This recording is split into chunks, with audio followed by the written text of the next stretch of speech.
lama ya mulainya. Oke, udah mulai nih recording. Sip.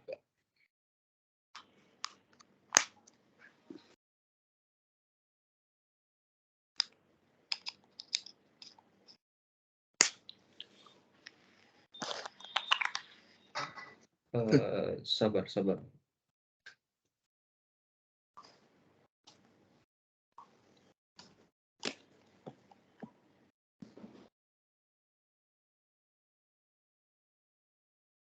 Tasbar aku nampak nggak di bawah ini? Nampak? Nampak ya? Nampak. Kenapa pula tiba-tiba tasbar yang ngebug kayak gini?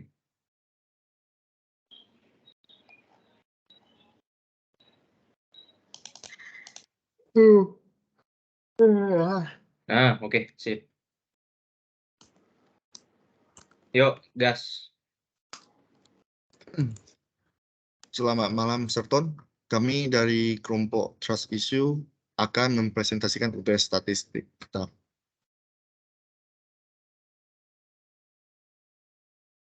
Berikut, di sini ada anggota kelompok dari Trust Issue, yaitu Sandi Averodion, Alika Naziera Wardani, Sri Indriani Nigrum, Willy Renaldi, dan saya Joko Sumarno.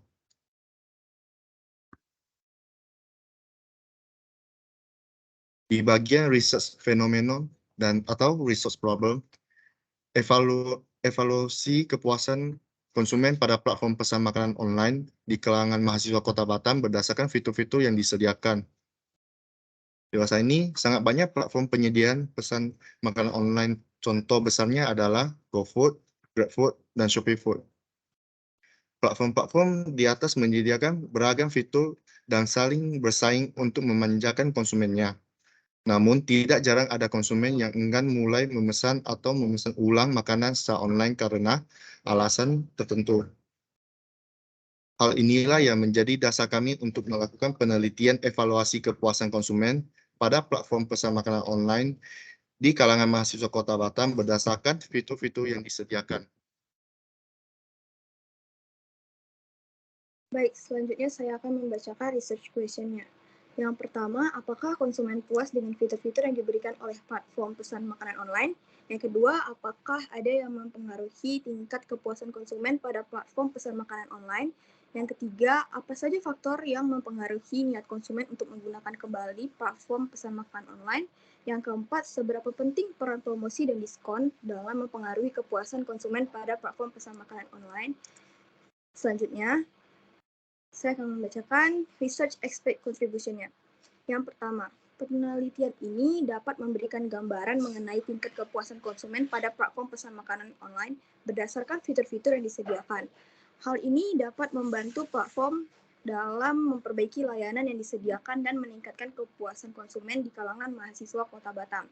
Yang kedua, penelitian ini juga identifikasi kebutuhan dan keinginan konsumen di kalangan mahasiswa Kota Batam. Penelitian ini dapat membantu platform dalam meningkatkan kualitas layanan yang disediakan.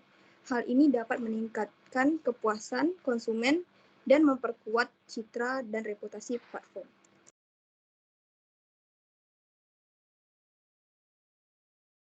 Oke, dan saya akan jelaskan research model yang digunakan pada research kali ini ya. Dan di research kali ini itu udah menggunakan beberapa variabel independen sama yang variabel dependennya. Oke, kalau yang untuk variabel independen itu ada 11 variabel. Yang pertama itu ada convenience motivation, itu untuk menggambarkan motivasi dari pelanggan. Yang kedua untuk pelanggan, yang kedua itu ada perceived ease of use, itu untuk menggambarkan persepsi pelanggan. Yang ketiga itu ada navigational design, itu untuk menggambarkan kualitas desain sama tata letak di aplikasi nanti. Yang keempat itu ada information quality, itu untuk menggambarkan kualitas informasi yang disajikan nanti. Yang kelima itu ada privacy and security, itu untuk menggambarkan kualitas keamanan dan privasi di aplikasi atau website nanti. Yang keenam itu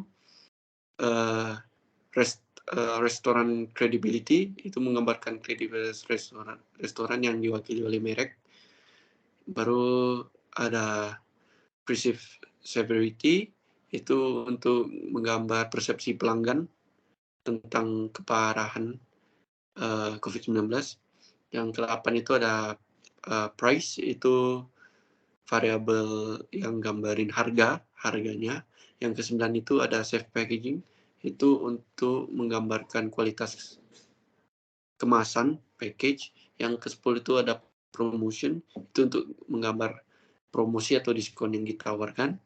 Yang ke-11 ada hedonic motivation, itu untuk menggambarkan motivasi pelanggan untuk menggunakan sistemnya nanti, atau kepuasan pribadi dari pelanggan tersebut.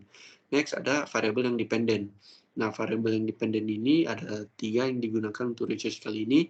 Yang pertama itu ada intention to use, itu menggambarkan niat dari pelanggan untuk menggunakan sistemnya.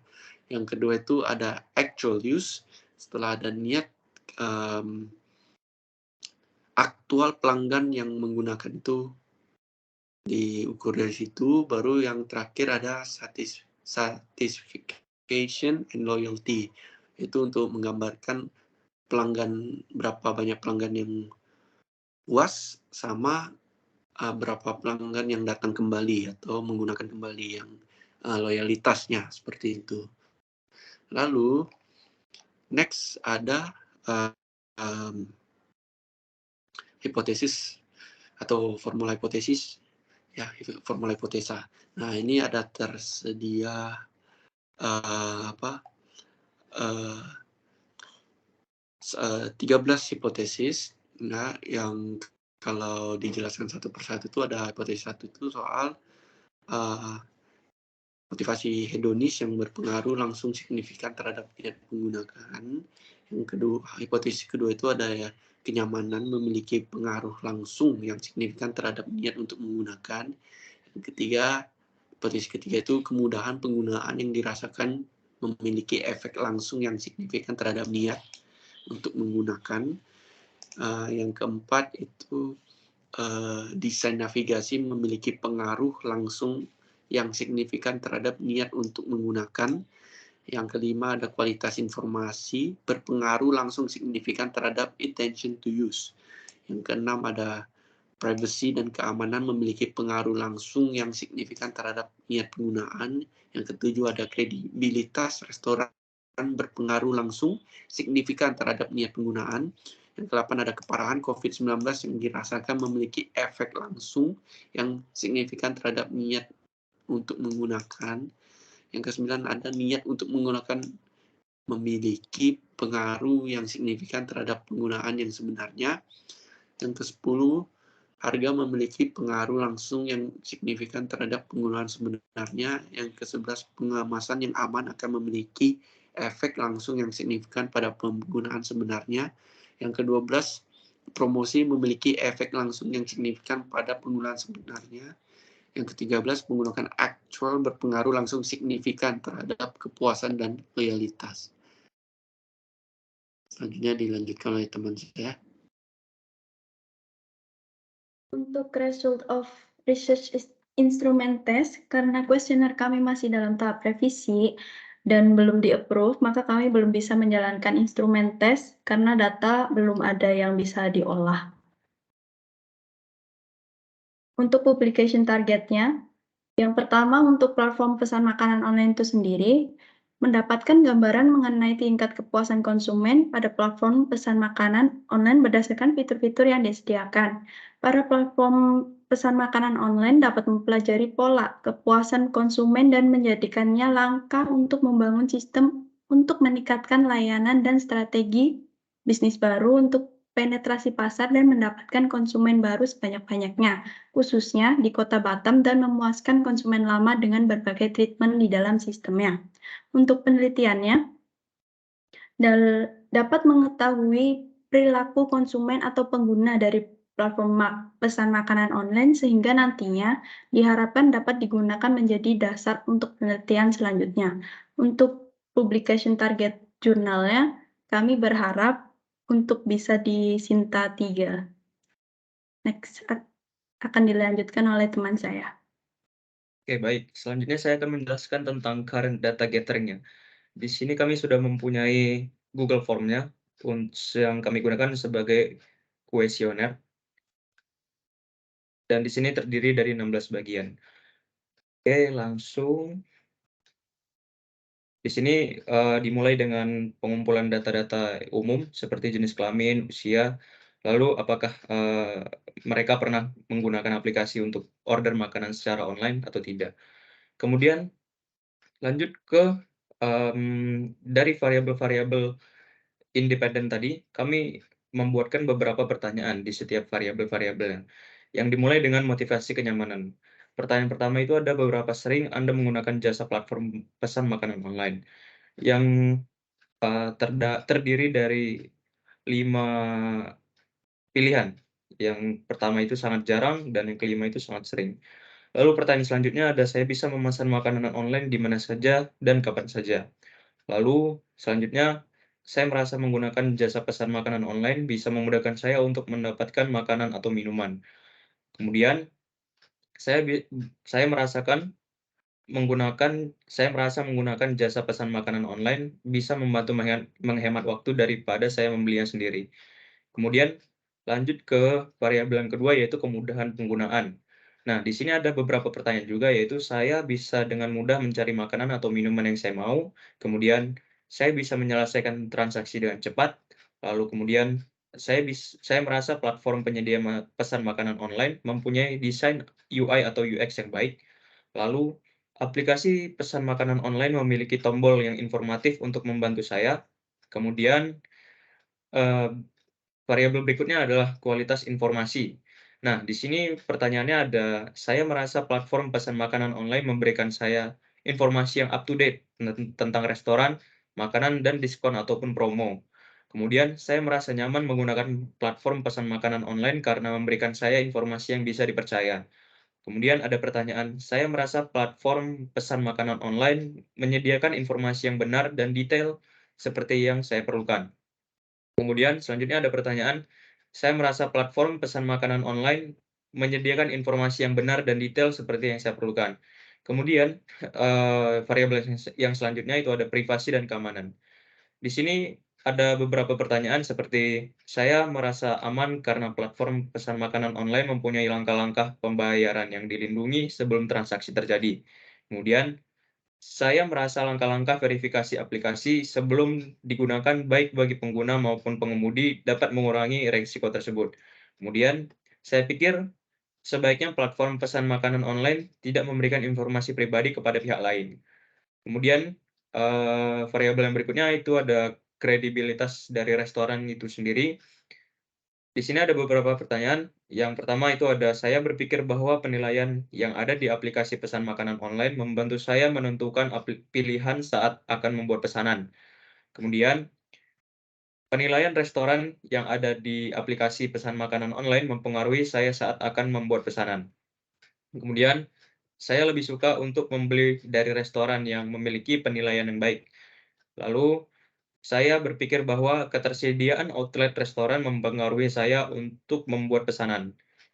Lanjut ke variabel yang selanjutnya itu ada tingkat keparahan yang dirasakan, ini mengenai COVID-19. Pertanyaan yang pertama di sini ada, saya memahami pentingnya menjaga jarak sosial setelah pandemi COVID-19, sehingga saya memilih untuk menggunakan layanan pesan makanan online sebagai alternatif daripada makanan di tempat atau membeli makanan secara langsung. Kemudian ada pertanyaan, meskipun sudah lewat masa pandemi COVID-19, saya masih takut makan di restoran. Kemudian ada selama masa pandemi COVID-19, saya merasa bahwa layanan pesan makanan online membantu saya untuk memenuhi hasrat saya akan makanan. Kemudian ada karena adanya peraturan jarak sosial dan kapasitas kursi yang terbatas di restoran saat masa pandemi COVID-19, saya merasa bahwa layanan pesan makanan online adalah solusi yang tepat untuk memenuhi hasrat makanan tanpa harus berkumpul di restoran. Kemudian saya merasa terbantu dengan menggunakan layanan pesan makanan online ketika saya malas keluar dan ingin memakan makanan yang tidak bisa saya masak sendiri. Lanjut ke variabel harga. Nah, di sini ada pertanyaan, saya berpikir bahwa ongkos kirim untuk layanan pesan makanan online masuk akal. Kemudian, saya berpikir bahwa pajak menggunakan layanan pesan makanan online masuk akal. Kemudian, saya berpikir bahwa seluruh harga dari layanan pesan makanan online terjangkau. Kemudian yang selanjutnya ada kemasan yang aman atau safe packaging. Nah, di sini saya berpikir bahwa makanan atau minuman harus tertutup dan terjaga kebersihannya baik setelah situasi pandemi COVID-19.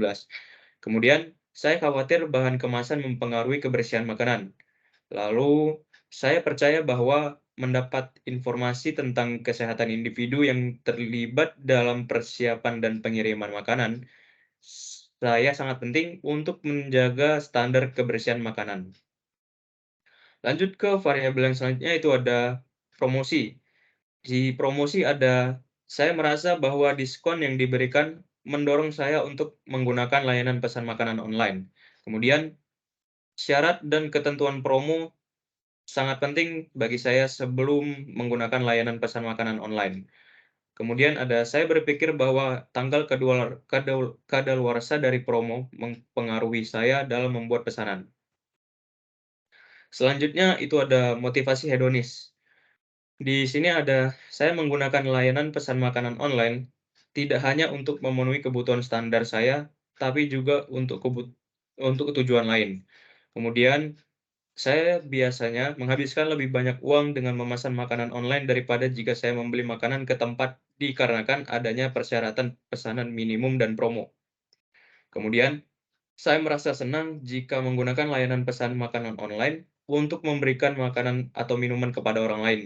Kemudian, di variabel yang selanjutnya itu ada niat untuk menggunakan.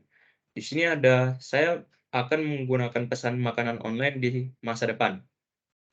Kemudian, saya akan selalu mencoba menggunakan pesan makanan online di kehidupan sehari-hari.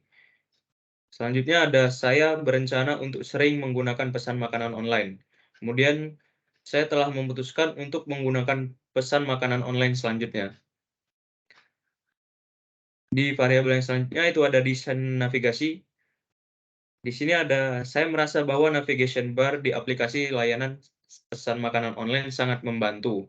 Kemudian, saya menemukan bahwa berpindah antara halaman yang berbeda di dalam aplikasi layanan pesan makanan online sangat mudah karena saya dapat dengan cepat beralih dari satu halaman ke halaman lain tanpa mengalami kesulitan. Kemudian, saya merasa penggunaan filter dinamis sangat membantu dalam menemukan restoran atau hidangan yang saya cari. Selanjutnya saya merasa penggunaan fitur pencarian atau kata kunci di aplikasi pesan makanan online dapat mempermudah saya dalam mencari informasi. Kemudian, saya merasa status pelacakan pesanan sangat penting bagi pelanggan. Kemudian, saya merasa pembayaran antarmuka atau COD, cash on delivery, yang digunakan dalam pengiriman makanan online, ramah pengguna dan mudah dinavigasi. Kemudian, layanan pesan makanan online menyediakan fitur keranjang belanja yang memungkinkan saya untuk dengan mudah mengakses dan kembali ke keranjang belanjaan saya. Selanjutnya itu ada penggunaan sebenarnya atau actual use-nya. Di sini, saya membeli makanan, saya selalu menggunakan aplikasi pesan makanan online. Lalu, saya lebih suka menggunakan aplikasi pesan makanan online daripada layanan pesan antar yang dimiliki restoran. Kemudian, saya selalu memeriksa ketersediaan pilihan makanan dan restoran yang dapat dipesan. Kemudian, saya selalu mengecek notifikasi dan promo.